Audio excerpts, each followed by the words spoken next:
Hello and welcome back. Randy Bueller. I'll be doing this round with Aaron Campbell. How does it feel? You got your first 2 VSL matches done and your first win on the board. Yeah, it felt pretty great. You know, I have to say, when I saw that the boys were on 3-color decks and I knew that I was running 4 Blood Moon effects, I had a feeling I was in for a good time. And so I didn't really see it with Paul. I think Paul was only 2 colors, one of which was red. So I really feel like, you know, he didn't care if I Blood Moon, but I had a feeling it was going to be backbreaking against decks like Dave, and that ended up being the case.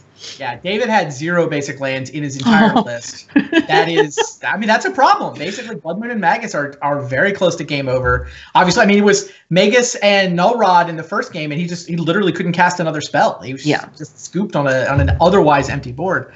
Yeah, I think with Paul, I think that there are games where Blood Moon could beat Paul, but the first hand he had a Black Lotus, and he figured I can put 2 creatures on the board and still have a Force of Will. I'll let this Blood Moon resolve. And then the second game, he was able to fetch Basic Island before you could Blood Moon him. Yeah, I also made a pretty egregious misplay. I feel like I should have. So I was going to cast Fiery Confluence to wipe the board, and I got Hazoret happy. I flipped Chandra, saw Hazoret, and was like, "Oh my God, Hazoret!" And it's like, no, I should have carried out the original plan, and I really paid for it. Yeah, we got to look at Paul's list, but we should look at yours. Yeah, because yours.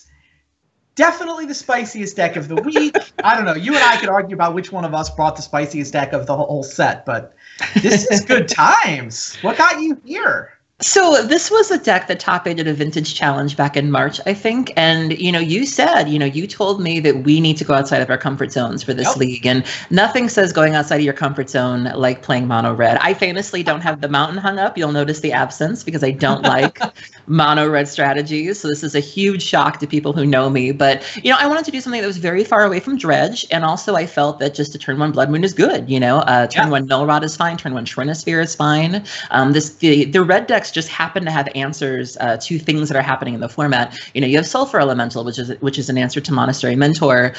You have just a turn 1 Chandra if you're able to get there with Lotuses or Simian Spirit Guides. What can deal with the Planeswalker really in this format?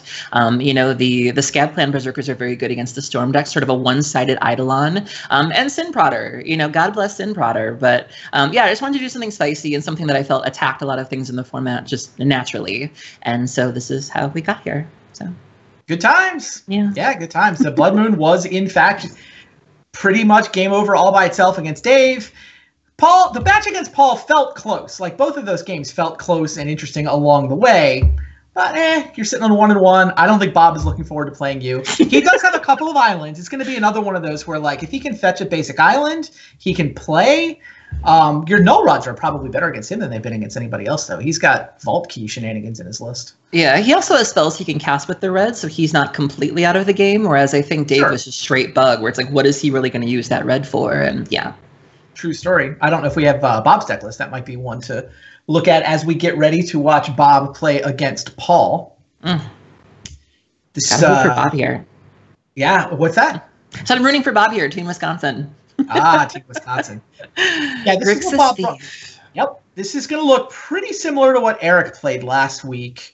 It's basically one of the blue good stuff decks, right? It's a little slower than a lot of the cantrip happy Turbo Xerox decks, if you will. You see 3 copies of Mana Drain in this list. I don't think Eric had 3 Mana Drains. I mean, these are not. They didn't copy off each other or copy off the same source or anything, but they both like to play with all the good blue cards. Almost a good stuff deck. Yeah, my eyes immediately went to the Subterranean Tack Tremors, I believe, in the sideboard. That seems pretty spicy. Is that normal for this list? Yeah, I mean, it's a reasonable sideboard card. I mean, if you think you're going to, you want something in a sideboard of a list like this that can let you recover if your opponent goes nuts with like a Young Pyromancer or, I mean, it used to be Mentor, but it's Young Pyro is really the one you have to sideboard against nowadays. Just being able to deal 1 to everything is pretty good. I've often enjoyed Slice and Dice in that slot. Yeah. Cycling it being uncounterable, of course. And only 3 cages? I could have a field day with this list. Wow. Yeah, there's not a lot of dredging that side, is there? No. All right. You saw Paul's list. You saw Bob's list. Now, let's go watch them play against each other.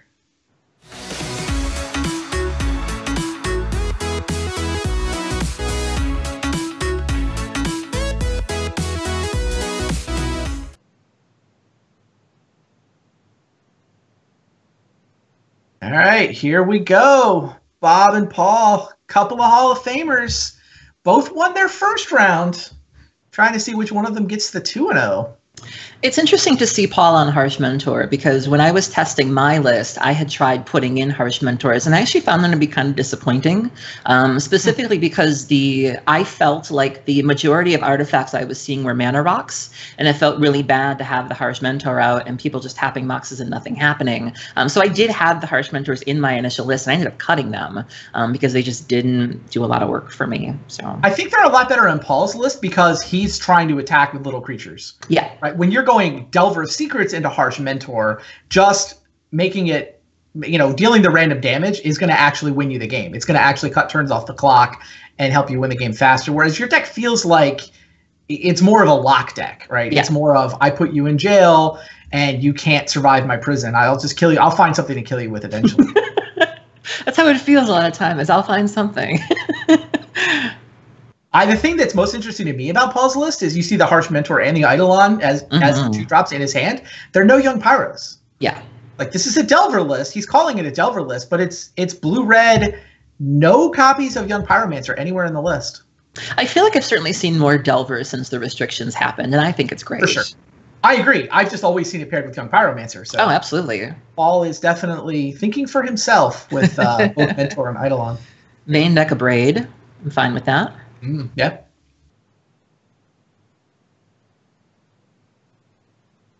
Bob always has like 50% restricted cards in his hand.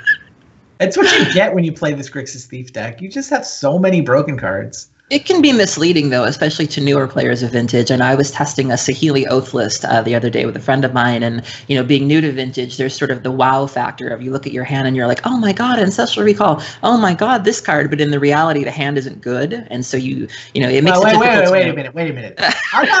Did this hand have blue mana? There are not bad hands with Ancestral Recall. But you can construct bad hands with Demonic Tutor and Tinker. That's fine. There are no bad hands with Ancestral Recall. Okay, you win. Oh, wow. DT for Black Lotus. Black Lotus for Tinker. It is an all-in play, but Paul's got no Force of Will. This Tinker is going to work.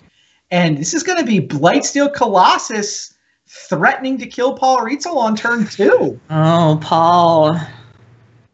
They might as well just change the wording on Tinker to say, go get target Blightsteel. and Paul's gonna, yeah. Yeah, you can tell, you can actually see there how much practice Bob's had with this. Because, we're talking about, okay, this hand's got a couple of restricted cards in it. He saw that line instantaneously, right? Yeah. Land Mox, DT for the Lotus. Now I have the 3 mana for the Tinker. Down goes the Mox. He's essentially all in, right? He just spent a Mox and the Demonic Tutor and the Tinker to go all in on this Blightsteel Colossus. But if Paul doesn't have a Force of Will, it's just going to work. And the feel bads on Paul's side, holding an Abrade against an indestructible artifact is just like, ow. Like I felt that one. That hurt a little bit. So Paul's also on Ravenous Trap, which I really, really like. I feel like that doesn't see enough play. Ingot Chewers, I like. So Paul knew he was entering a pod with me. 4 cages, 2 traps. I feel like your average sideboard should just have 6 or 7 anti-dredge cards. I don't Absolutely. Think so what do we like? Bob's got some Thoughtseizes in the sideboard. Mindbreak Trap I don't think is great here. Yeah, I feel like it's funny. Paul is the aggro deck here, right? He's trying to curve Delver into Eidolon into Scatclan Berserker. But it's actually Bob that I think has to have the fast early start. If Paul establishes any kind of curve, Bob's not going to catch up. No. His deck, but the thing is, Bob has all the broken cards. Bob's deck is more powerful. It's just how quickly can he actually deploy that power? Yeah. No pun intended. What do you think about that Bedlam Reveler sitting in Paul's deck? I was very pleasantly surprised to see that during our game. Yeah, I find it a little dorky, quite frankly. Okay. It does stuff like it's going to be relatively cheap, and I don't know. I mean, I guess with a deck like Paul's built, you're going to accumulate the random leftover garbage in your hand. So having just a little bit of velocity, get through some cards is good. Yeah. Yeah, that was a card that a lot of people had were excited about when it first came out. And I know that the Blue-Red Delver lists in Legacy have played around with it. I think Emma Handy used it in her Legacy list. And so it seems like some fringe play, but I love it. I think it's great. Yeah, I mean, I don't tend to play decks like Paul's, so I don't have a ton of respect for it. But I mean, I recognize that there is this narrow window where I think it does have a reasonable home. Absolutely. I love Scab Clan Berserker too. I think that's a nifty little red bear. Yeah, no, the tricky part about Scab Clan Berserker is the double red. Mm-hmm. Right? I feel like you can only play it. You have to think about the fact that it's double red to cast when you're putting it into your list. But I mean, Paul is like, I am 2-color, 2-color beat down. Yes, it's actively good. I like Scab Clan Berserker more than the Bedlam Relic. So Paul's hand here looks better than Bob's. Bob's looks a little slow. Is it? Paul is 2-drop, 3-drop, Force of Will, no blue card. He is on the play, and like Paul might keep this and maybe better than a mulligan because. Yeah. But I mean, turn 1 land go is not a great play in Vintage. It just isn't. No. I mean, if you're playing a deck full of kind of dorky creatures, maybe you have to. Yeah, he doesn't even keep it. This hand's much better. Now he gets to go turn 1 Delver, and he's got a misstep for interaction. Bob's hand, though, with a mental misstep and a braid, an echoing truth, and a notion thief. It's all right. I mean, misstep is great. If you stop the difference between Paul, the difference between Paul having a turn 1 Delver and Paul not having a turn 1 Delver is huge, and you'll see Paul is just going to snap off his own misstep to defend it with. So.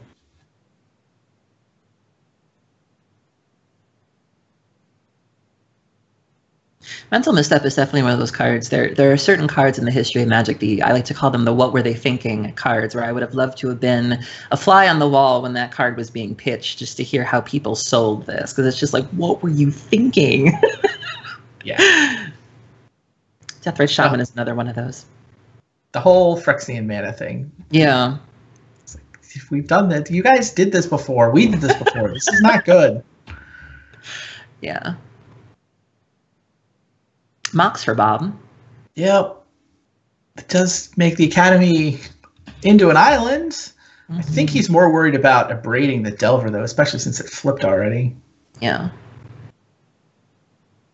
Paul with a gush.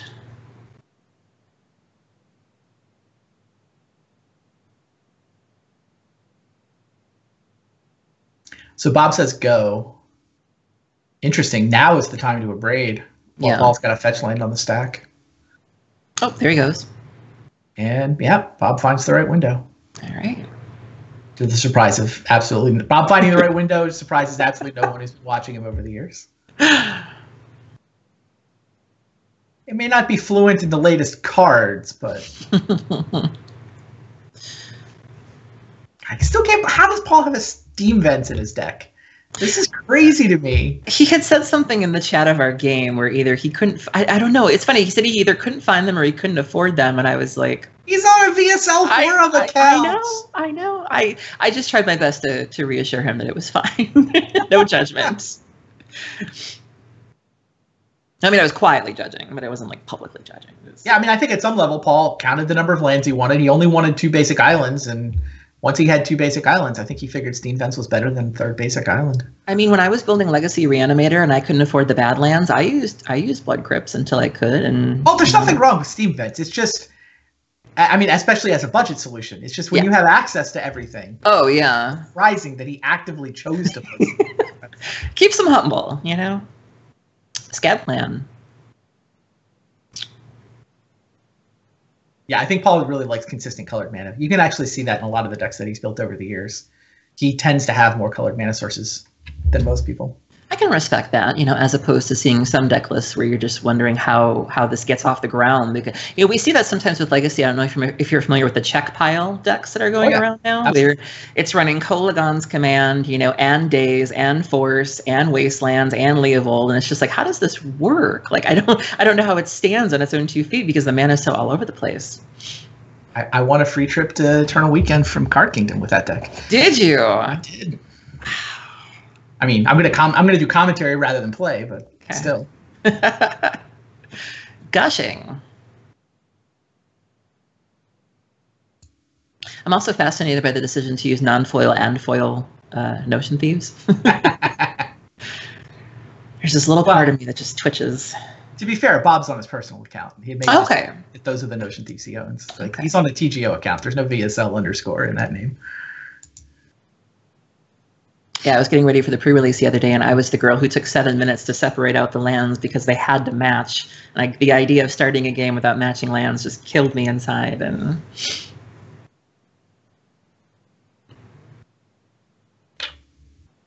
so not much happening for either of these two. Bob with a lone Echoing Truth and a Tolarian Academy, and Paul with an Eidolon of the Great Revel in the wings and a Treasure Cruise. Strip mine from Paul.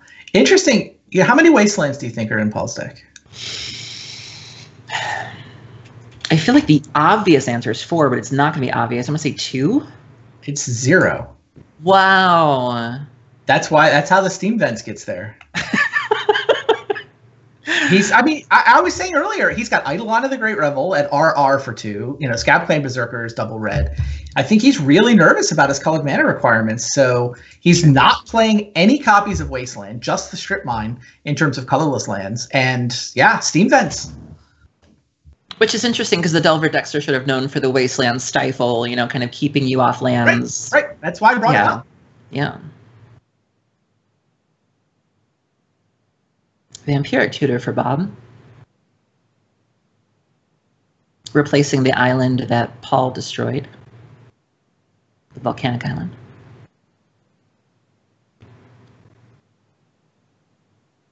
I feel like Paul's in a really good spot here. Yes. Paul's going to play Eidolon.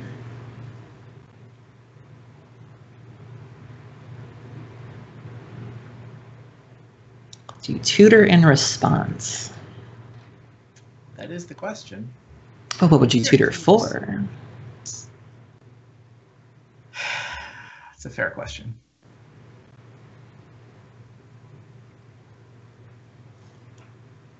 I mean, Tinker is the all-in answer. Jace is also very good. Yeah. I mean, the card Vampiric Tutor is pretty bad in the blue-on-blue matchup. You tend to get these grindy games that are ultimately decided by card advantage, right? Yeah. Oh, he 2-for-1 himself with a Force of Will. He resolved an Ancestral. Now you're just up so many cards that it doesn't matter. Well, 2-for-1ing yourself with the Vampiric Tutor. I mean, it's bad enough that I'm a little bit surprised it's still in Bob's deck. Yeah, we saw that last week with Rachel's game, where just having the library, allowed her to run away with games single-handedly. Right.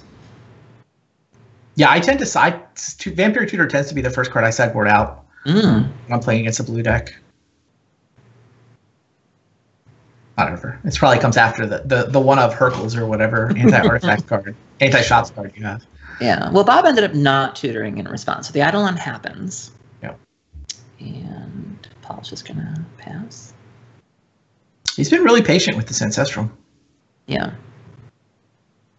Ooh. He's going to echo the Eidolon. If I was Bob, that play wouldn't feel good. You know what I mean? Where you're doing it like begrudgingly. Fair. But I mean, you drew this Echoing Truth, right? You have a one of in your 60 card list that can bounce random things. Still in your deck. I don't know. Maybe you feel bad that it's still in your deck, but what else is it going to do, right? Yeah. Once you've drawn it, you're stuck trying to do something with it, and it doesn't do much else. Yeah. It has to be time for Paul to pull the trigger on this Ancestral, doesn't it? Bob's down to 1 card. And in order for Paul to answer it, he'd have to force getting rid of his Ancestral, or he could Ancestral in response. Yeah, I mean, I can't imagine he's saving it as the blue card. Hits Force of Will. I think you want to try it. He needs to resolve it either here or on Bob's upkeep. Yeah, you can't hold on to it much longer. Bob does have Mana Drain in his deck, so I think now is better than Bob's upkeep. I mentioned earlier Bob had 3 Mana Drains. I didn't think Eric had that many. I will claim technically correct. Eric had 2 Mana Drains last week.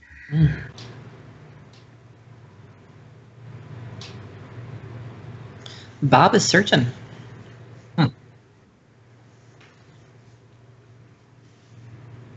Did you happen to catch the, speaking of Bob, did you happen to catch the epic moment at Eternal Extravaganza where a young man died to his 2 Bob triggers and they happened to both be Leyline of the Void?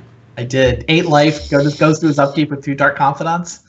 Yeah, it was. I'm sure you enjoyed that. Death by Leyline of the Void. I think I described it as a hug from Jesus. It just felt, I felt his arms around me. It was great. Treasure Cruise is the card Bob Vampiric's for. So basically, he wants his own Ancestral, but he wants an Ancestral that can't be Mental Misstepped. Sure. Figures, I don't need this stuff in my graveyard, so I will put I'll pay 1 blue mana and attempt to draw 3 cards. Paul finally pulls the trigger on Ancestral. Didn't even do an upkeep. And did come up with a blue card. So he's going to force pitching a Preordain. Paul's Ancestral was Flooded Strand, Ingot Chewer, and that Preordain. So Bob probably feels like he's a million miles behind, right? Yeah. Paul's on 7 cards. Bob's on a land. But I guess Scabclan Berserker helps. Paul was not on a whole lot. I'm in love with the main deck Ingot Chewer in Paul's deck. I've run main deck Ingot Chewers myself in Dredge. I am not too proud to main deck an Ingot Chewer. Doesn't that card have haste? Ingot Chewer? Or no, the Scabclan. Oh, Paul. Happened? Paul did not attack. Yeah, he should have. It has haste. It could have gotten the Renown trigger if it went through. He didn't attack for some reason. I would not have put Paul on the Magic Online Field Misclick of these 2 players. Paul Rietzl missing an attack. I mean, on that, I'm going to guess Paul has played an order of magnitude more Magic Online than Bob Maher. I mean, Bob plays. He's been grinding vintage leagues. He's, still plays the odd Pro Tour. Crazy. I don't think it's going to matter, but... No. But in a deck like Paul's, it's so aggressive. We've talked about how aggressive it is in every other sense. To not do that definitely stands out. He's evoking the Ingot Chewer. I'm a little surprised he didn't just hardcast it. Right? Don't you want a 3/3 here? He certainly had no problem casting one against me. Decides he'd rather get rid of the Mox and have an Eidolon rather than a 3/3 body and an Eidolon in his hand. Yeah. Yes, that's reasonable.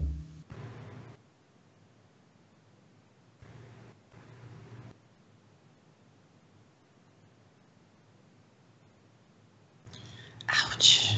Yeah. That is quite the painful ponder. 4 life for a ponder. That's... Which, what is the answer he's going to draw that isn't going to also cost him his last 4 life? I don't even think Jace gets him out of this. He can't even cast, yeah. I don't know what he can cast from here. Ooh. And we're going to get a game 3. All right.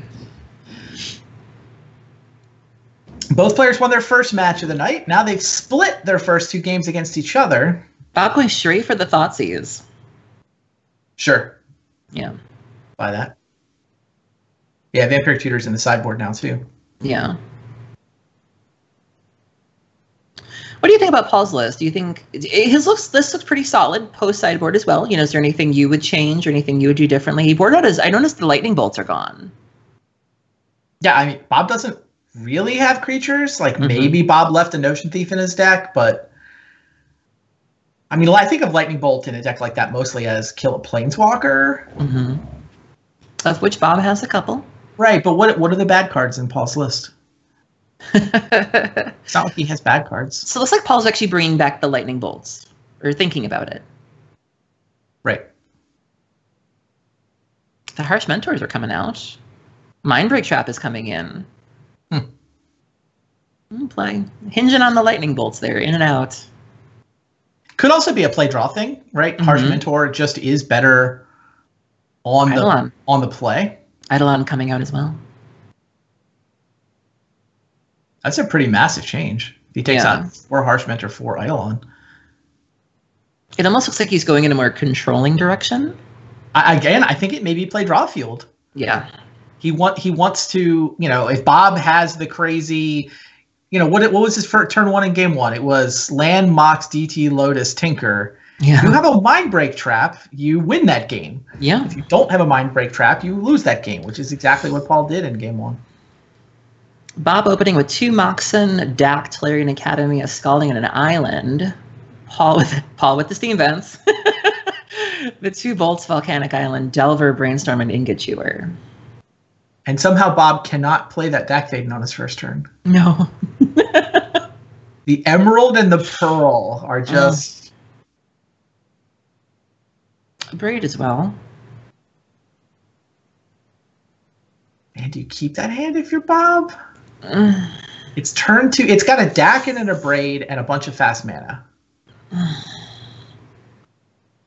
If it were me, and I, knowing how aggressive Paul's list is, I probably wouldn't keep it. I mean, the Braid's pretty good against his aggressive draw, though, right? I mean, Sure. Killing the first creature he plays is solid. I guess you get to leave up a Braid, kill the first creature, say go, with, Scalding Tarn and a Mox. Yeah, I think you keep. Okay. You're planning to a Braid on Paul's turn, untap and play a Dak, to then find whatever. Sure. Yeah, I think you keep that.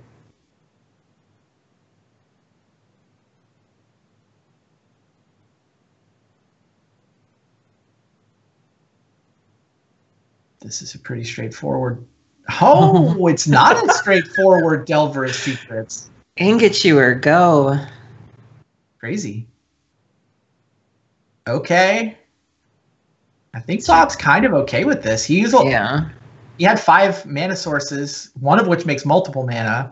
Well, made multiple mana.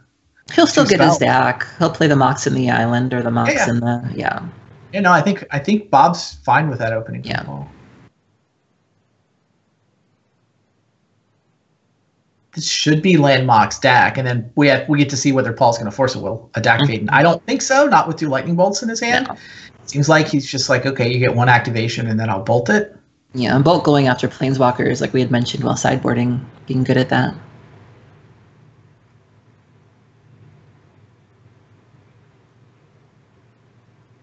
Yawgmoth Will. I remember the first time I saw that card in action.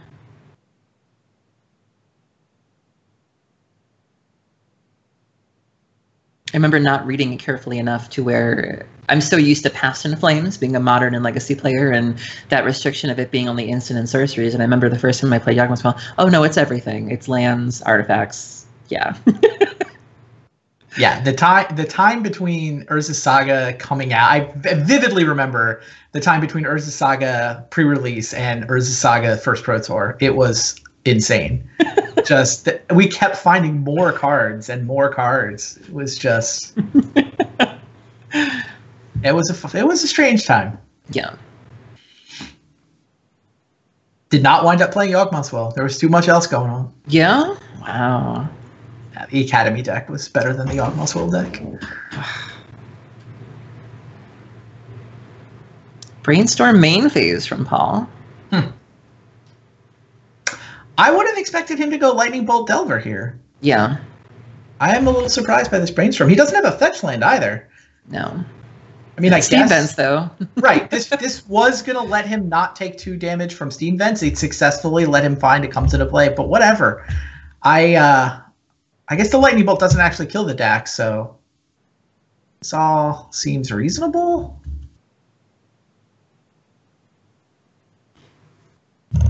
Wow, both the bolts went back for now. So he's going to flip Delver and then finish off Dak with a Lightning Bolt.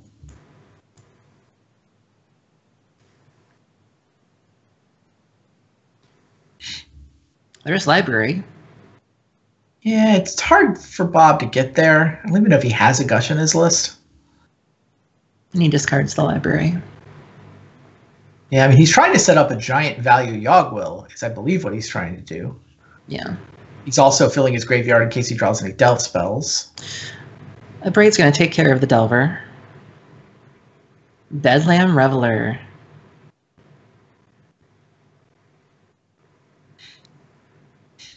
The one harsh mentor that survived.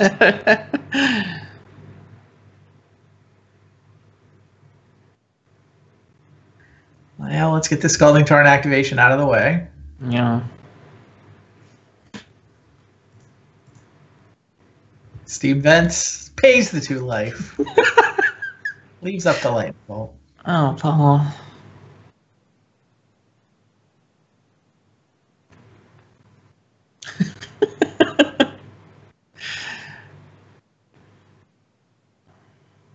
But Dak Faden has proven hard to attack.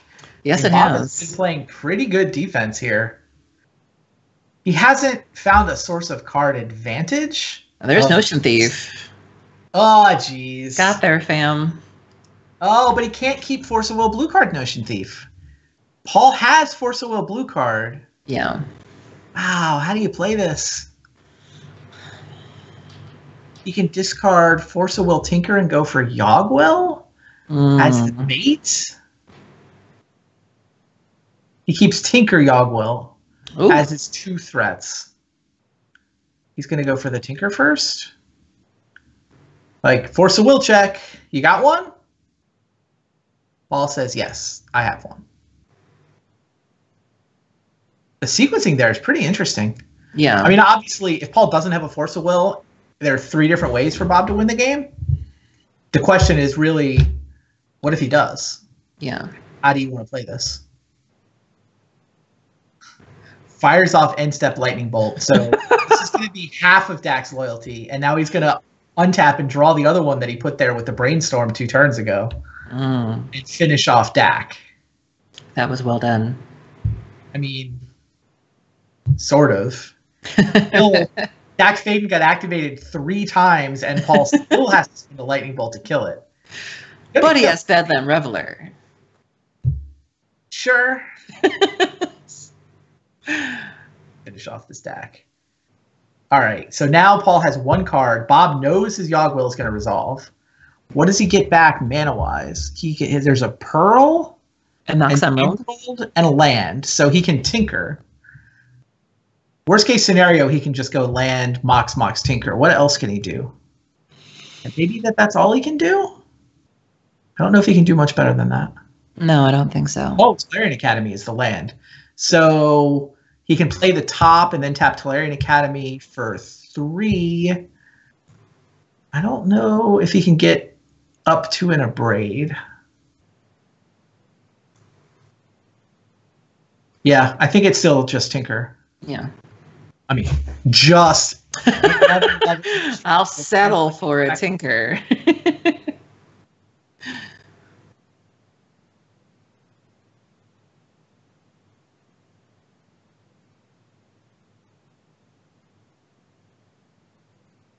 There it is. Yeah.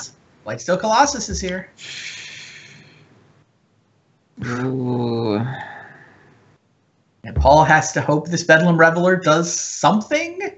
Paul doesn't have a way in his entire deck to kill a Blightsteel Colossus. There's just, he has no outs. He has no answers. Yeah. Blightsteel Colossus is indestructible. Paul cannot get it off the battlefield. Can't bounce it. Can't exile it. You know, could have gone through the motions of blocking it once and getting another draw, but why bother? Yeah. So it is the great one, Bob Maher, who gets off to the 2-0 start. Wow. A summary of everything that has happened tonight. Bob dealing out splats to David Williams and Paul Rietzl. And he's still got to deal with you. He did not sound like he was looking forward to the matchup against you, but that's the one that's coming. Do you have a take on this matchup? You've watched Bob play a couple times now. I have, and it's funny. It's funny that he would say he's nervous about facing me because I'm nervous about facing him. Like, I don't think it's as good as you're thinking it is, but we'll see. You know, it's obviously up to the cards, and I don't know. Maybe my blood moons will take me home. Yeah, I think it's going to come down to whether he can find fetch land for Island. That has to happen very quickly. I mean, your strategy is very disruptive. So yeah. Good luck to you. Thank you. I'll need it. Stay tuned out there, everybody. We'll be right back with more Magic.